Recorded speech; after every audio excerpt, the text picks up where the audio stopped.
dengan dunia, pengen nyeleng-nyelengi, pengen tuku villa, pengen tuku apartemen, pengen punya mobil mewah, pengen duit mas-masan, pengen deposito, iku wong kafir. Ingin berlezat-lezat dengan dunia, padahal dunia bakal ditinggal. Nah kalau orang Islam, boleh. Nah terus orang Islam itu kalau bekerja mindsetnya akhirat. Saya ini kerja Ustaz, ngeluarkan keringat mati-matian Ustaz, pengen haji aku Ustaz, mantap. Aku nyeleng-nyelengi kerja ini Ustaz, pengen mengumrohkan ibu bapak saya, keren. Saya itu Ustaz kerja mulai 0 sampai tua Ustaz, kerja Ustaz. Puluhan tahun saya kerja, saya pengen punya masjid. Jadi saya nanti kalau mati, saya punya celengan, punya masjid. Mantap, itu orang Islam. Mindsetnya akhirat, bukan ingin berlezat-lezat. Kerja pengen yang Eropa, pengen keliling hidup. Wah, ya keliru. Ayo, jujur, jawab lagi. Selama ini kita kerja, mindsetnya apa? Ayo, pengen nyelengi duit tanah, duit omah, duit villa, duit mobil, lah bakal ditinggal semua ini. Ngapain berlezat-lezat? Dunia ini bukan milik kita, ini miliknya orang kafir. Tempat kita, saya dan panjenengan ini makhluk akhirat, bukan makhluk dunia. Kita ini cuma singgah mampir, disuruh beramal soleh. Tujuan Allah menciptakan kita ibadah, bukan berlezat-lezat dunia. Itu orang kafir. Iya. Jadi Allah mereka itu surga, wajah dunia ini milik mereka. Kita bukan. Akhirat jannahnya Allah, surga yang tidak akan hancur kekal. Mereka bakal ada nanti di akhirat. Itu mestinya. Makanya orang kalau punya konsep seperti ini, apapun yang luput darinya, maka dia tidak akan kecewa. Ngapain kecewa masalah dunia? Barangnya hilang, kendaraan hilang, mudah-mudahan diganti oleh Allah dengan ganti yang lebih baik. Ngapain stres? Mikirin dunia. Dunia itu kapan di tangan, kapan lepas. Itulah dunia. Yang kita pikir itu mestinya kita itu sedih. Kenapa kok kita ini tidak bisa tahajud?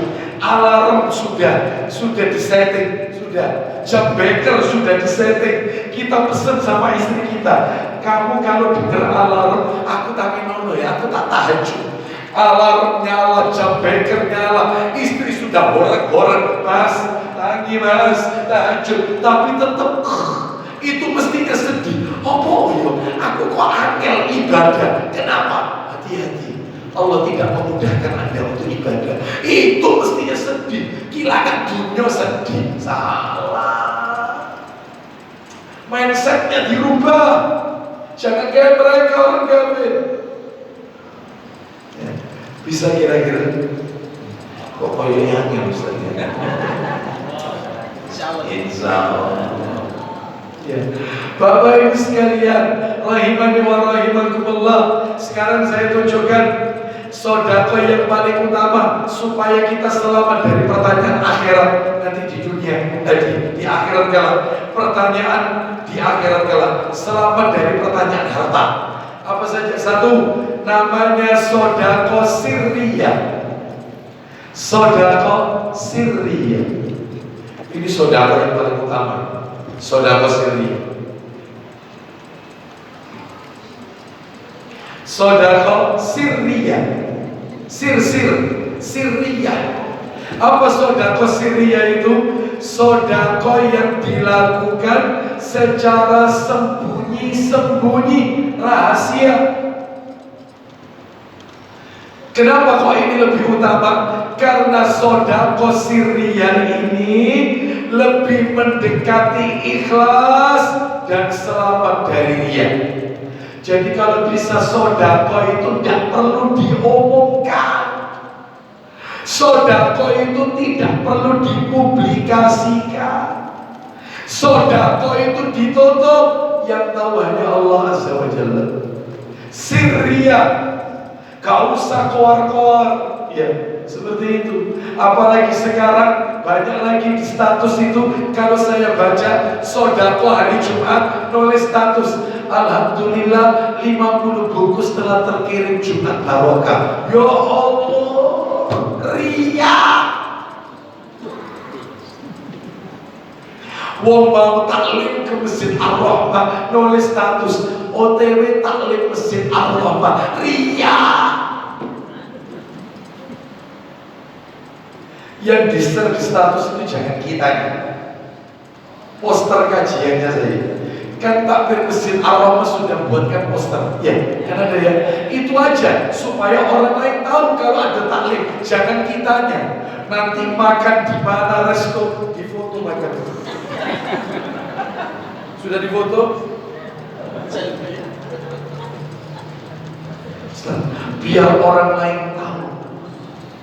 Nggak boleh, jangan lagi tawaf. Labbaik Allahumma labbaik, labbaik la syarika lak. Supaya orang tahu kalau dia lagi umroh. Ria, hilang ikhlasnya. Ibadah itu di-keep, jangan dipublikasikan. Loh Ustaz, saya nyumbang masjid, itu diomongkan sama takmir supaya untuk memotivasi yang lain Ustaz, supaya juga sodako untuk pembangunan masjid. Itu niatan saya, mancing yang lain. Apa Anda tahu hati manusia? Ya, Anda tahu. Lalu ketika namanya diomongkan, ini sodako paling gede, paling gede, lihat yang saya katakan 100.000, aku tak 500.000. Ojo, setan bermain. Bisa jadi hati manusia ini lemah, sedangkan syubhat menyambar-nyambar. Hati-hati, ojo hati ini Pak, susah ibu-ibu sekalian, susah menjaga hati ikhlas ini. Makanya jangan dipublikasikan, siraja. Mana dalilnya? Ayo kita lihat. Dalil Al-Baqarah ayatnya 271. Al-Baqarah 271. Al-Baqarah 271. Allah Ta'ala berfirman, Al-Baqarah 271. Allah berfirman,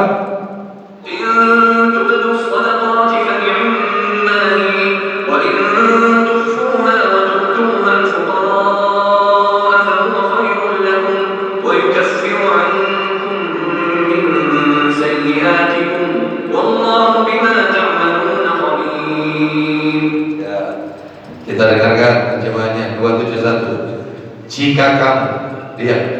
Jika kamu menampakkan sedekah-sedekahmu, kamu tampakkan sedekah sodakomu, maka itu baik, hanya baik. Terus, dan jika kamu menyembunyikannya dan tidak memberikannya kepada orang dan memberikannya kepada orang-orang fakir, maka itu lebih baik bagimu. Ya, jika kamu tampakkan itu baik, tapi jika kamu sembunyikan itu lebih baik. Sebentar, belum kelar ini ayatnya. Terus Allah tutup, dan Allah akan menghapus sebagian kesalahan, dosa-dosamu luntur disembunyikan. Jadi sodako itu tidak perlu dipublikasikan, itu sodako yang terbaik. Itu nomor 1, Bapak Ibu sekalian. Ya. Baik, kita lanjutkan sekarang yang nomor 2. Nomor 2, masih ada nggak di sini yang sering kadang-kadang nulis status Alhamdulillah, ya. Jumat barokah 50 bungkus telah terkirim. Ada nggak? Ustadz itu yang ngirim itu dagangan Ustadz. Oh, ya. Yang jualan nasi Ustadz. Ya. Jadi supaya ada laporan. Baik. Kita lanjutkan sekarang yang nomor 2, sodako yang paling utama, sodako yang paling besar ganjarannya. Yang nomor 2 adalah sodako yang dikeluarkan dalam keadaan masih sehat, mumpung sehat dan mumpung dikasih kelebihan harta kekayaan. Sodako. Jangan giliran sudah masuk ICU sakit baru sodako. Telat. Sodako itu mumpung masih sehat, seger buger, masih soge-sogenya, kaya-kayanya, terus itu dikeluarkan. Itu yang utama. Jangan kemudian sudah sakit-sakitan baru sodako. Mana dalilnya? Dalil saya bacakan di dalam hadis riwayat Bukhari, kitabnya saya bawa sebenarnya. Ini petugasnya tidak ada di sini. Sahih Bukhari, nomornya nomor asli ya, 2748. Kita dengarkan dari Abu Hurairah radhiyallahu anhu. Dia berkata, ada seseorang bertanya kepada Rasulullah SAW. Apa pertanyaannya? Ya Rasulullah, ayus sadaqati afdal. Wahai Rasulullah, sodako apa yang paling utama, yang paling besar ganjarannya? Bapak Ibu tahu jawabannya Nabi? Tahu. Nabi menjawab, anta saddaqa wa anta sahihun harisun ta'mulul ghina wa takshal faqra. Kata Nabi, sodako yang kau keluarkan dalam keadaan kau dalam kondisi sehat dan berat mengeluarkannya, dalam kondisi kamu khawatir jadi miskin dan sangat mengharapkan kekayaan. Jadi maksudnya Nabi, sodako yang paling besar ganjarannya kalau dalam hadis ini adalah sodako yang kau keluarkan ketika masih sehat dan masih seneng-senengnya nyelengi, takut miskin. Ya, apa itu istilahnya? Apa itu? Masih gemi-geminya, masih seneng-senengnya ngelumpuk-ngelumpuk nonggunya.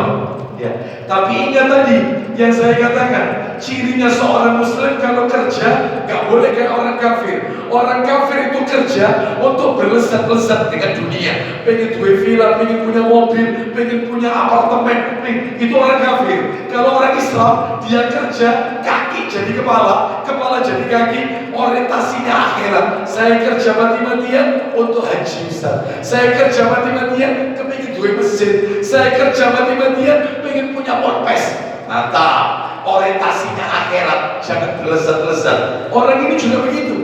Dia mengumpulkan harta, ya, lagi seneng-senengnya mengumpulkan, malah dikeluarkan. Ya, andai kata kalau saya katakan kita naik mobil itu persnelan, ya jangan 4, jangan persnelan 4, sekalian gaspol.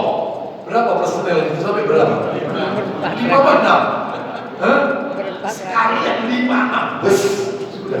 Mumpung sehat, mumpung dikasih kekayaan, ya, harta banyak, maka keluarkan, itu paling besar. Giliran masuk ICU, tolong itu saudara ketalah. Meskipun dia tidak pakai wasiat, dia meninggal dari warisan. Kata Nabi, terus belum kelar ini. Kata Nabi, wala tumhil hatta idza balaghatil hulqum qultu li fulanin kadza li fulanin kadza wa qad kana li fulanin. Artinya, kata Nabi sallallahu alaihi wasallam, maka jangan kamu tunda-tunda kalau sodako, sehingga roh sampai di tenggorokan barulah kamu bersodako. Terus kamu berkata, yang ini untuk fulan, yang ini untuk fulan, ini untuk masjid, ini untuk ponpes. Padahal harta tersebut menjadi hak si fulan. Dia meninggal gak pakai pesen, itu sudah haknya si fulan, karena bakal jadi warisan dan bagi ditum itu harta itu. Selesai. Ya, maka dalam hal ini jangan berbesar-besar dengan dunia. Kita di dunia secukupnya saja. Lihat, maaf, orang punya beras bertonton, orang punya beras tontonan, itu yang dimakan sepiring nasi. Orang punya rumah, di Malang punya rumah, Surabaya punya, Jakarta punya rumah, hampir tiap kota-kota besar punya rumah, punya apartemen. Bayangkan, yang ditinggali cuma 1 petak 1 kamar aja. Lalu terus yang lainnya akan ditinggal. Selesai dunia. Orientasinya harus akhirat. Ngapain saya berlezat-lezat di dunia? Itu loh maksud saya. Ya, Untuk haji, untuk umroh, balik umroh, nggak apa-apa. Kemarin saya ditanya, Ustaz, mana lebih utama? Misalnya ada saudara kita sakit, atau mungkin sekarang seperti Palestina, yaitu atau Libanon, butuh bantuan, sedangkan saya punya kelebihan harta. Saya umroh bolak-balik atau bantu mereka. Maaf ya, gak ada cerita di zaman Nabi, sahabat, dana dialihkan untuk membantu. Kalau umroh, dengarkan kajiannya Ustaz kita, Ustaz Dr. Khalid Basalamah di YouTube. Umroh, gak ada cerita dalil. Terus misalnya, contoh lagi, Ustaz, saya ini mau kurban tahun ini Idul Adha, sedangkan ada saudara kita kena longsor, banjir bandang, mereka membutuhkan. Ini kurban, apa uang ini tak salurkan ke sana? Sedangkan saya punya uang cumpon, gak banyak. Uang saya cuma cukup untuk 1 ekor kambing. Gimana Ustaz? Saya kasihan sama mereka. Gak ada di zaman Nabi dana kurban dialihkan untuk membantu orang-orang fakir miskin. Sedangkan di zaman Nabi musibah kelaparan, musibah lain ada, taun penyakit mewabah ada. Tapi Nabi tidak pernah mengatakan alihkan dana kurbanmu untuk nolong saudara kita. Tidak ada. Ibadah ini privacy sama Allah, bekal kita. Jadi gak salah orang umroh bolak-balik itu gak masalah. Betul. Orientasinya itu soalnya. Ini celengan saya. Itu. Faham sampai di sini Bapak Ibu sekalian. Jadi ini nomor 2 ya. Saudara yang mumpung masih sehat, keluar. Jangan tunggu sakit, jangan. Nomor 3. Nah ini, yang nomor 3 sudah siap, bapak-bapak. Saya nggak bilang ibu-ibu, bapak-bapak sudah siap? Siap ya. Nomor 3, sodako yang paling besar ganjarannya, sodako yang dikeluarkan oleh laki-laki termasuk saya, suami termasuk saya dan panjenengan kepada istri dan anak, itu paling besar. Dalilnya kitabnya saya bawa, Sahih Muslim, nomornya 995, Muslim 995, dari Abu Hurairah radhiyallahu anhu, dia berkata, Rasulullah SAW bersabda, dinarun anfaqtahu fi sabilillah, wa dinarun anfaqtahu fi raqabah, wa dinarun tasaddaqta bi ala miskin, wa dinarun anfaqtahu ala ahlika. Dinar uang. Uang yang kau keluarkan untuk fisabilillah, di jalan Allah. Uang yang kau keluarkan untuk fi raqabah, membebaskan budak. Bebaskan budak itu besar pahalanya. Yang ketiga, uang yang kau keluarkan untuk tasaddaq bi ala miskin, yang kau sedekahkan untuk fakir miskin. Dan uang yang kau berikan untuk anfaqta ala ahlika, untuk keluarga, istri dan anak. Maka kata Nabi, a'dhamuha ajral ladzi anfaqtahu ala ahlika, yang paling besar ganjarannya uang yang dikeluarkan suami untuk istri dan anak-anaknya. Banyak di luar sana suami royal sama temannya, tapi bakhil sama istrinya. Ada di sini. Tak kasih hadiah. Ya. Bapak Ibu sekalian, banyak laki-laki di luar sana mau diambil koncoin sama sohibnya, sama temannya, traktir sana, traktir sini, tapi sama istrinya bakhil, sikapnya tidak baik. Padahal, maaf, sikap dia kepada istri itu, maka itu jalan ke surga. Ya. Jadi kalau sama teman-temannya royal, sama teman-temannya dia bercanda, berbuat baik, tapi sama istrinya dia bakhil, bahkan dia tidak pernah mengajak istrinya bercanda. Lalu kalau yang telepon temannya kering, assalamualaikum, ahlan wassalam, ya apa kabar kamu? Temennya. Begitu yang telepon istrinya, halo, iya, buku ya, kayak hotel patel. Ada yang model kayak gini. Oh, tertiati, terberi. Gacung. Ya Allah, gak boleh. Mestinya istri telepon. Masya Allah, jannati. Surga itu. Assalamualaikum. Ya Allah, aku dengar suara mendoakan. Aduh, hatiku adem. Mestinya gitu. Ada mau suami Anda kayak gitu? Gak ada. Ada yang di belakang. Ya. Bapak Ibu sekalian, rahimani wa rahimakumullah. Hati-hati. Ya. Yang royal sama istri, yang royal. Loh Ustaz, suami itu mesti ngasih nafkah. Betul. Suami ngasih nafkah. Apa cukup ngasih nafkah? Enggak. Ada uang jajan. Istri itu perlu uang jajan, Pak. Iya. Ini kata ibu-ibu, teruskan Ustaz, teruskan. Asal dia teruskan. Hari ini hari raya ibu-ibu. Hah? Nafkah itu tiap bulan habis untuk makan, bayar listrik, bayar air, anak sekolah, habis. Terus masak tiap hari, teh. Tapi istri kan dia butuh sama teman-temannya. Ada lagi uang jajan. Hah? Oh masya Allah, keren ya. Ya apa roti keren, apa roti. Masya Allah, ambil sendiri. Bahkan dipegangi ATM. Cuman kalau isinya ya. Dicegah kita tak mau tinggal di kota. Sampai apa pun ATM sampai apa? Kita lanjut. Nomor berapa sekarang? Empat. Sodako yang paling utama nomor 4. Nomor 4. Yang nomor 4 adalah sodako jariyah. Sodako jariyah. Ini paling utama. Ini paling utama. Sodako jariyah. Mana dalilnya? Dalil riwayat Muslim, dalam Sahih Muslim nomornya 1631 1631. Baik, saya bacakan ya, saya bacakan. Dari Abu Hurairah radhiyallahu anhu yang berkata, Rasulullah SAW bersabda, "Idza matal insanu in qata'a anhu amaluhu illa min salasatin." Apabila seorang hamba itu meninggal dunia, bahkan jasadnya sudah dimakan oleh bakteri pengurai, kuburannya sudah rata, sudah tidak dikenali lagi, tetapi ada 3 amalan yang terus menyertai mayit sampai nanti hari kiamat, tidak akan putus.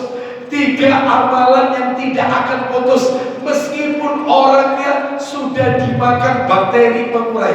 Ya, jasadnya hancur jadi tulang belulang, kuburannya rata, tidak dikenali lagi, batu nisannya tidak dikenali lagi, tetap transfer terus sampai hari kiamat.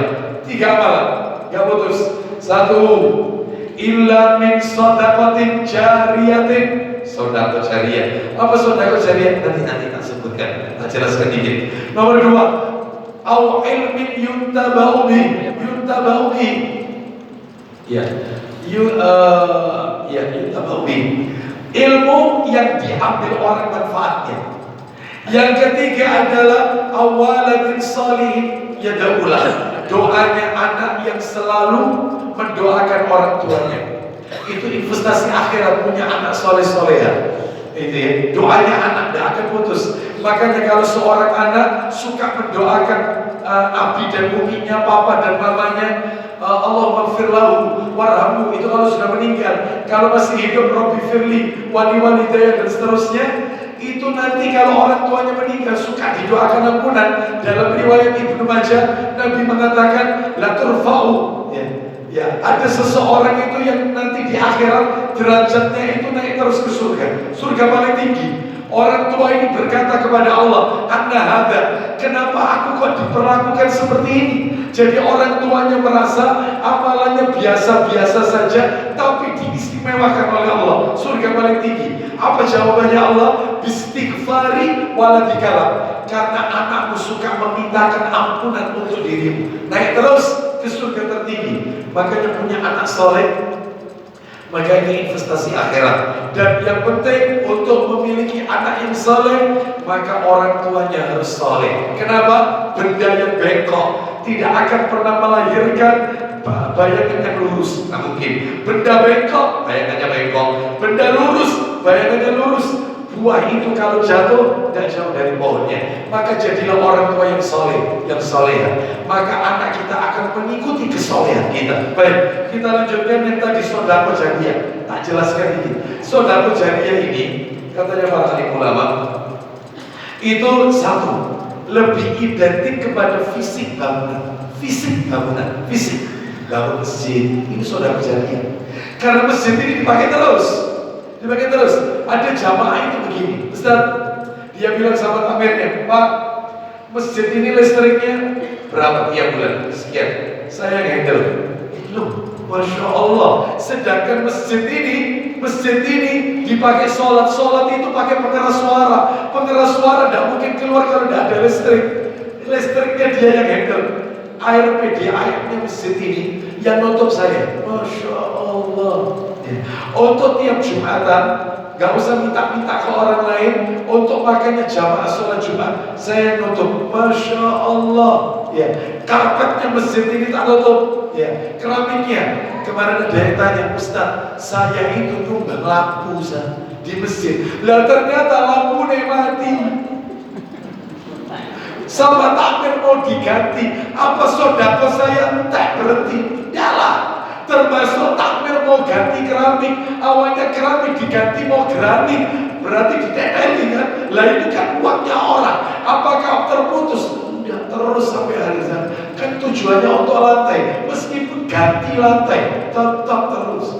Sebab ada yang merasa, aduh cuma diganti meskipun mati jatuh. Loh gimana? Mati di jalan. Iya, ya tetap gak usah takut berhenti. Terus pondok pesantren, bangun anak ini pondok pesantren, rumah tahfidz, ya. Termasuk anak-anak yang ada di pondok pesantren yang kekurangan, ya. Kita datangi ponpesnya, SPP-nya sering terlambat, tak tutup setahun. Karena dia belajar agama, kita di rumah yang nyumbang setiap ayat Quran, hadis-hadis Nabi itu kita dapat terus transfer pahala. Apalagi dia lulus pondok, dia jadi ustaz, kita meninggal ayat demi ayat yang dia sampaikan oleh terus ini, sadar dan sadar. Besar, makanya penting sodako jariah. Makanya ada sodako yang tidak jariah, ada yang Anda kasih makan orang miskin, sekali makan selesai.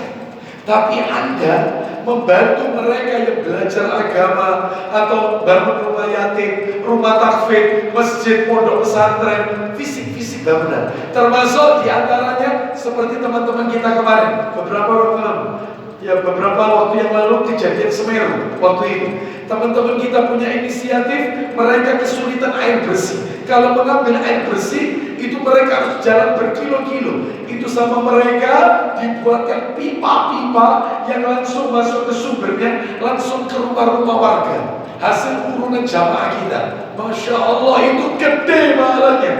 Terus nggak akan habis ini sampai hari kiamat. Termasuk wakaf Quran. Makanya saya, termasuk ada kalau umroh wakaf Quran di Masjid Nabawi, itu tiap orang, meskipun nanti di Masjid Nabawi, yaitu akan diperiksa lagi, yang tidak ada stempel dari kerajaan, maka diberikan, bahkan nanti akan dikirim ke negeri-negeri yang lain Quran itu. Mereka yang baca, kita 1 huruf, 2 huruf, dapat transfer. Makanya saya tidak bosan-bosan. Bapak Ibu yang sering traveling, tolong Pak. Panjenengan kalau mampir setiap rest area, mampir rest area, pasti di situ ada masjidnya. Bahkan masjidnya bagus-bagus. Saya 4 bulan, 5 bulan sekali jenguk putra saya di Cianjur, daerah Ciberuk, Cipanas, mau arah ke Puncak. Itu lewat tol, lewat bawah. Jadi langsung anjar tol panjang 11 jam. Itu mampir beberapa rest area, masjidnya bagus-bagus. Tapi sayang beribu saya, itu yang namanya Quran. Maka tolong kalau bisa panjenengan, kalau melakukan safar, sediakan buku-buku kecil, kutai buku-buku saku yang judulnya adab bersih, adab menjenguk orang sakit, sholat sunnah, sifat sholat Nabi, bagaimana sholat, letakkan di rak-rak yang ada di masjid rest area itu.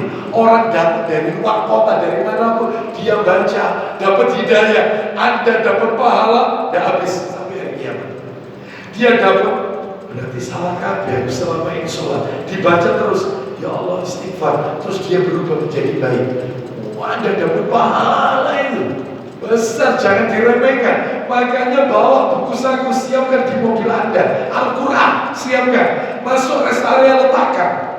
Ya, orang Jumatan di situ nunggu khatib, dia baca Quran itu, Anda dapat pahala. Ya, baik. Kita lanjutkan itu sedekah jariyah. Terus kemudian yang nomor berapa sekarang? 5. Yang nomor 5 ini adalah yang nomor 5. Nah, nomor 5 ini ya kelihatannya berat, ya, tapi harus dilakukan. Apa yang nomor 5? Sedekah kepada karib kerabat. Sedekah kepada karib kerabat, famili. Ya. Tapi ada komanya ini, yang menyimpan permusuhan dendam dengan kita, yang dia tidak bertegur sapa dengan kita, dia membenci kita, itu malah kita kasih.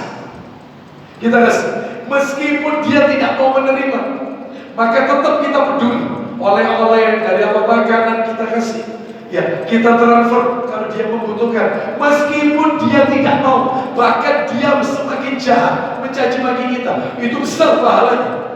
Di mana dalilnya? Dalil disebutkan di dalam kitab Sahih Targhib wa Tarhib. Kitabnya saya bawa, semuanya saya bawa di sini. Sahih Targhib wa Tarhib jilid 2, nomornya 892.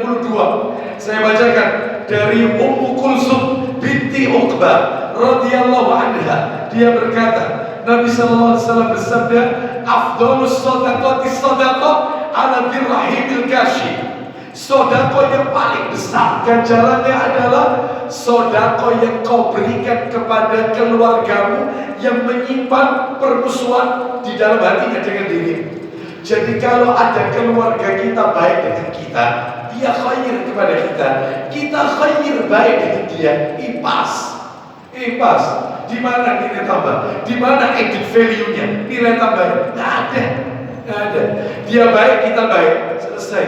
Ibarat orang main bola, skor akhir 0-0, penonton kecewa. Sudah ditunggu 90 menit, hasil akhir 0-0, kecewa. Yang diinginkan penonton ada salah satu kesebelasan yang unggul. Seperti itulah orang hidup, harus ada nilai tambah. Dia jahat, dia tidak menyapa saya undang, dia tidak pernah datang, dia punya acara, tidak pernah undang kita, nomor HP kita di reject, bahkan diblokir, maka tetap silaturahim kita kasih. Meskipun dia benci, itu besar, itu namanya 1-0. Balaslah keburukan dengan kebaikan. Jangan keburukan, maaf. Kita itu kalau didolimi orang, Anda kalau didolimi keluarga, disakiti keluarga, opsinya cuma 3. Anda tinggal pilih. Opsinya cuma 3. 1, Anda balas keburukan orang itu dengan keburukan. Itu ada itu ayatnya. Balaslah keburukan itu dengan keburukan yang setimpal, yang serupa. Kau nyakiti aku, kau tak sakit.